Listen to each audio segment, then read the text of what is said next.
दर्शकों, हर एपिसोड की तरह इस बार भी डिजिटल दुनिया से जुड़ी हुई कुछ ऐसी दिलचस्प बातें हम आपके लिए लेकर आए हैं जिन्हें जानकर आप कहेंगे कि ये बातें हमारे सामने तो थीं, लेकिन इन पर कभी हमारा ध्यान नहीं गया। यानी नजर हटी, दुर्घटना घटी। इसका मतलब ये हुआ कि जैसे ही डिजिटल मुद्दों की बारीकियों पर आप ध्यान नहीं देते हैं, बिल्कुल वैसे ही नुकसान की संभावना यानी हमारा रिस्क फैक्टर बढ़ जाता है। तो हमारी कोशिश रहती है कि साइबर सिक्योरिटी से जुड़ी हुई ज्यादा से ज्यादा महत्वपूर्ण बातें हम आपको बताएं, ताकि साइबर फ्रॉड और फाइनेंशियल नुकसान को हम रोक पाएं। तो इसीलिए इस बार इन जरूरी मुद्दों पर बात करने के लिए दो बहुत ही खास मेहमान हमारे साथ मौजूद हैं। साइबर एक्सपर्ट अनुज अग्रवाल जी और साथ ही साथ retired IG Uttar Pradesh police IPS Piyush Srivastava ji. नमस्कार सर। हम जानना चाहते हैं कि कई बार हमारे मोबाइल पर ओटीपी नहीं आता, फिर भी हमारे अकाउंट से पैसे कट जाते हैं। ये कैसे होता है? भारतवर्ष में ओटीपी सभी फाइनेंशियल ट्रांजैक्शंस के लिए मैंडेटरी है, कंपलसरी है, और वो आपके रजिस्टर्ड फ़ोन नंबर पर ही आता है। लेकिन ऐसा संभव है कि अगर आपका फ़ोन पहले से ही कंप्रोमाइज्ड है, हैक्ड है, तो शायद आपके देखने से पहले ही किसी साइबर अपराधी ने उस ओटीपी को आपके फ़ोन से प्राप्त कर लिया है और फिर उसको इस्तेमाल करते हुए आपके साथ ट्रांजैक्शन हो गया है, जिसकी सूचना बाद में आपको बैंक के द्वारा दी जाती है। और ये भी संभव है कि अगर आपका फ़ोन हैक्ड है तो ओटीपी का मैसेज साइबर अपराधी रिमोटली आपके फ़ोन से डिलीट भी कर चुका हो। इसलिए ओटीपी आता ज़रूर है। ध्यान रखिए, कभी भी अपने फ़ोन को कंप्रोमाइज़ या हैक नहीं होने दीजिए।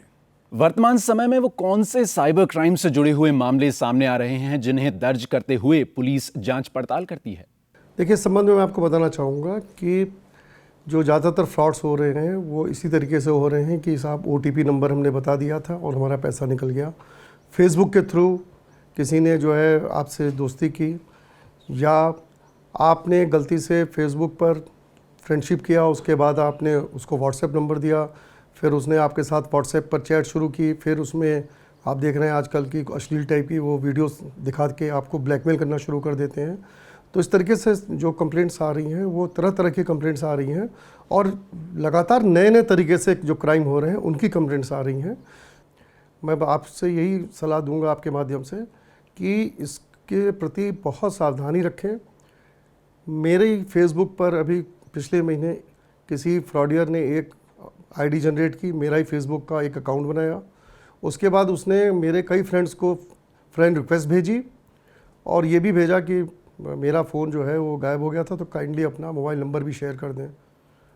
जैसे ही मेरे किसी एक दोस्त ने मुझे व्हाट्सएप से बताया कि सर आपकी आईडी जो हैक हो गई है, मैंने तुरंत साइबर क्राइम को बताया। साथ ही साथ मैंने एक अपनी ओरिजिनल आईडी से एक मैसेज भी ड्रॉप किया कि आप लोग इस फ्रॉड में मत आइएगा, कम से कम अपना मोबाइल नंबर और पैसे का लेन देन जरूर मत कर दीजिएगा। इसके बाद भी मेरे दो बड़े अच्छे फ्रेंड्स ने करीब 2 लाख रुपया ट्रांसफ़र कर दिया। वो इतने होशियारी से आपको अपनी बातों के जाल में फंसाते हैं कि आप उस भ्रम में आ जाते हैं। आपको अगर कोई फेसबुक से पैसा मांग रहा है आपको कोई फ्रेंड, तो आप सीधे उसके मोबाइल नंबर पूछ लीजिए कि भाई साहब पैसा मांग रहे हैं। कोई भी दोस्त अगर आपसे पैसा मांगेगा तो मेरे हिसाब से वो सीधे आपको मोबाइल फ़ोन करेगा कि भाई मुझे अर्जेंट पैसा चाहिए। कोई भी फेसबुक के थ्रू आपसे पैसा नहीं मांगेगा, कोई भी व्हाट्सएप से पैसा नहीं मांगेगा। परंतु हम लोग थोड़ा सा रिलैक्स हो जाते हैं और हमें लगता है बड़ा अच्छा दोस्त है, इसको तुरंत पैसे की नीड होगी, हम दे देते हैं। साइबर क्राइम होने के बाद कहा जाता है कि हेल्पलाइन नंबर 1930 पर हमें कॉल करना चाहिए। तो वो कौन कौन सी जानकारियां हैं जो हमें इस कॉल में साझा करनी चाहिए?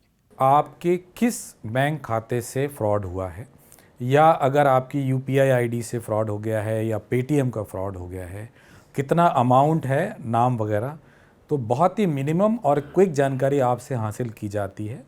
जो भी जानकारी आपके पास उपलब्ध हो आप बता दीजिए, और आप इसमें मदद करने के लिए तुरंत अपना बैंक अकाउंट ऑनलाइन जनरेट कर लें, जिसमें 4-5 ट्रांजैक्शंस तो तुरंत ही व्हाट्सएप पर भी आजकल आ जाते हैं, एसएमएस पर भी आ जाते हैं, ईमेल पर भी आ जाते हैं, या आप ऑनलाइन चेक कर सकते हैं। तो ट्रांजैक्शन नंबर भी अगर आप बता देंगे तो 1930 को आपके जो अमाउंट फ्रॉडुलेंटली आपसे लिया गया है उसको रोकने में मदद मिलती है। तो बेसिक जानकारी आपको देनी है, कोई ऐसी घबराने की बात नहीं है, और वो हमेशा मदद करने के लिए तैयार रहते हैं। ये ऑल इंडिया और 24/7 हेल्पलाइन है। कई बार सोशल मीडिया पे अपलोड की हुई फोटोग्राफ्स का गलत इस्तेमाल हो जाता है। हम इसके खिलाफ कंप्लेन कहां और कैसे कर सकते हैं? पहली बात तो कि बहुत से लोग जो हैं इस बात को से डरते हैं कि अगर मैं इस तरह की शिकायत करूंगा पुलिस में तो मेरी बदनामी होगी। तो मैं आपसे बताना चाहूँगा कि इसमें आप बिना किसी डर के, बिना किसी शर्म के तत्काल पुलिस में रिपोर्ट करिए, क्योंकि अगर आप ब्लैकमेल हो रहे हैं तो वो आपको लगातार आपसे पैसा मांगते जाएंगे। ब्लैकमेल करने के लिए ये लोग फर्जी पुलिस इंस्पेक्टर बन के बैठे रहते हैं। वीडियो कॉल पर पुलिस इंस्पेक्टर भी दिखाई देगा आपको। वो कहेंगे देखिए थाने पे हमने कंप्लेंट कर दी है और आपके खिलाफ कार्रवाई हो जाएगी, सोशल मीडिया में आपको बड़ी बदनामी मिलेगी, और आप डर के मारे उसके अकाउंट में पैसा जो है ट्रांसफ़र करते जाते हैं। इसका कोई अंत नहीं है। वो आपका घर भी बिकवा कर वो भी पैसा ले लेगा और आखिर तक आपको ब्लैकमेल करता रहेगा। कभी भी वीडियो कॉल पर किसी इंस्पेक्टर के साथ बात करने के बाद आप पैसा मत ट्रांसफ़र करिए, और अगर आप कर भी देते हैं तो शिकायत ज़रूर करिए पुलिस में। बाकायदा इसके लिए साइबर सेल अलग से बन गए हैं, आपको हर जगह साइबर सेल की फैसिलिटी मिली हुई है। नहीं भी है तो आप एसएसपी ऑफिस जा सकते हैं, एसएसपी के साथ साथ कमिश्नर पुलिस सिस्टम है वहाँ जा सकते हैं, थाने जा सकते हैं। आपकी बात की सुनवाई हर जगह होगी। इसके अलावा आपको नेट के माध्यम से भी आप इसमें शिकायत दर्ज कर सकते हैं। हम लोग पूरा प्रयास कर रहे हैं कि किसी भी पीड़ित व्यक्ति के साथ अन्याय नहीं होना चाहिए, लेकिन अगर आप हम तक अपनी बात पहुंचाएंगे नहीं, अगर आप डर के मारे अपने स्तर से ही ब्लैकमेल होते रहेंगे तो फिर हम भी कुछ नहीं कर सकते हैं। महिलाओं और बच्चों के साथ साइबर क्राइम होने पर क्या कोई प्रावधान अलग से हैं? ऑनलाइन कंप्लेंट की वेबसाइट है cybercrime.gov.in।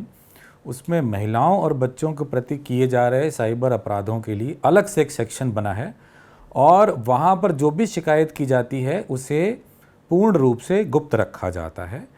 तो इसलिए अगर किसी को थाने में जाने में संकोच या परेशानी भी है तो भी वो ऑनलाइन माध्यम से अपनी शिकायत दर्ज कराएं, और ज़रूर कराएं, और वहाँ पर उनकी जानकारी को समुचित रूप से रखा जाएगा, ट्रीट किया जाएगा, उसको गोपनीय भी रखा जाएगा। अक्सर देखा गया है कि सोशल मीडिया साइट्स पर ट्रोलिंग होती है, गंदे मैसेजेस भेजकर बाद में डिलीट कर दिए जाते हैं। क्या इन मामलों में पुलिस कोई कार्रवाई कर सकती है? देखिए, इस संबंध में मैं आपको बताना चाहूँगा कि आप कुछ भी मैसेज करते हैं और फिर डिलीट कर देते हैं और आपको लगता है मैं सुरक्षित हूँ, तो ऐसा नहीं है। हमारे पास बहुत अच्छे अच्छे सॉफ्टवेयर्स बने हुए हैं जो सारा डाटा रिट्रीव हो जाता है, और हम रिट्रीव करके और उसके बाद हम उस पर पूरी कार्रवाई करते हैं। तो ऐसा नहीं है कि आप कुछ गलत काम करेंगे और उसको डिलीट कर देंगे तो आप बच जाएंगे। तो इसलिए मोबाइल का यूज़, सोशल मीडिया का यूज़ सोच समझ के करिए, और ये भी ध्यान रखिए कि आपकी वजह से किसी दूसरे को कोई प्रॉब्लम नहीं होना चाहिए। आप सोशल मीडिया के बड़े फ़ायदे भी हैं तो थोड़े से नुकसान भी है।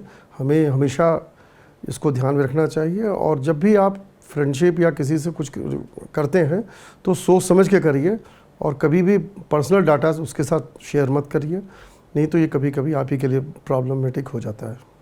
कई बार कंपनियां ऑफर्स में 80 से 90% तक डिस्काउंट देती हैं, और इससे प्रभावित होकर हम उन चीज़ों को खरीदने की कोशिश करते हैं।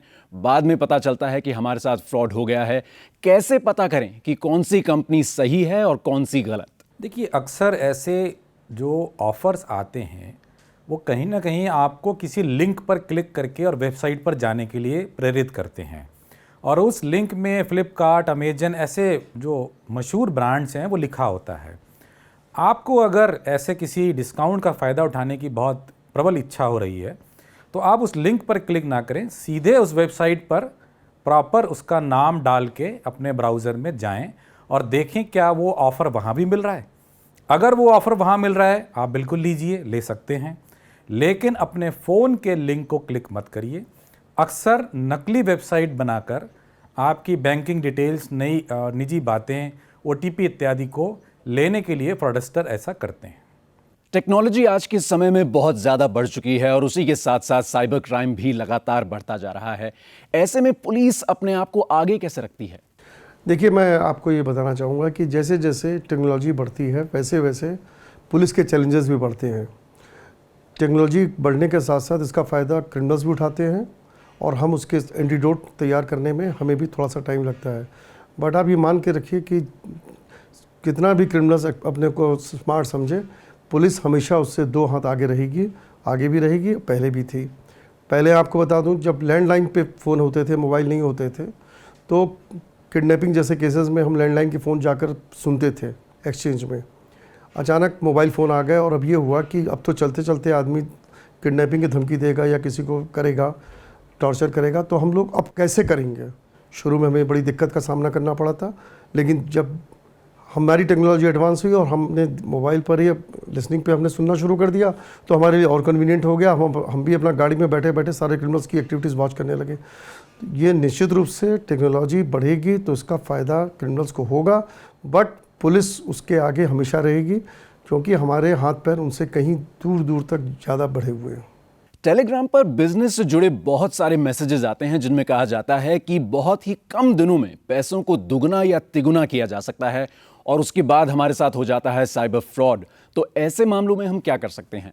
देखिए, ये एक बहुत व्यापक पैमाने पर चल रहा है, जिसमें क्लिक के नाम पर कुछ पैसे देने की बात डिफरेंट टेलीग्राम या दूसरे ग्रुप्स बनाकर की जाती है और अपराधी अपने आप को बड़ा बिजनेसमैन बताते हैं, मीडिया के लोग बताते हैं, और वो ये कहते हैं कि आप सिर्फ क्लिक करिए इस लिंक पर और आपको लगातार पैसे मिलते चले जाएंगे। और शुरू में, जैसा कि आपने भी अपना अनुभव साझा किया, कुछ हज़ार रुपए मिल जाते हैं तो लोगों को लगता है कि ये शायद एक जेन्युइन प्रकार का कार्यक्रम है।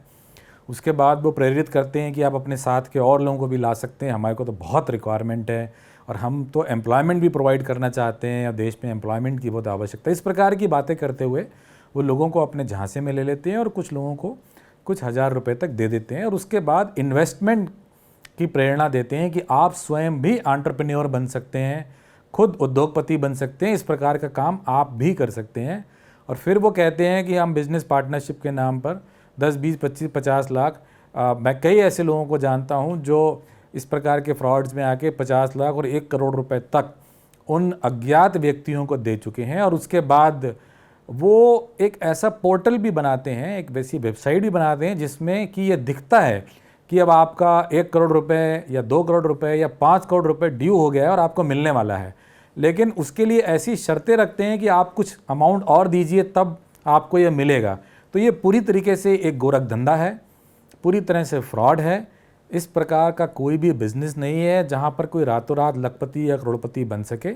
एक बार आपने अपना पेमेंट दे दिया तो वो वापस मिलना बहुत मुश्किल होता है और फिर वो साइबर अपराध की जो पूरी प्रक्रिया है, आपको शिकायत करनी होती है वगैरह वगैरह, तो उससे बचना बहुत ज़रूरी है।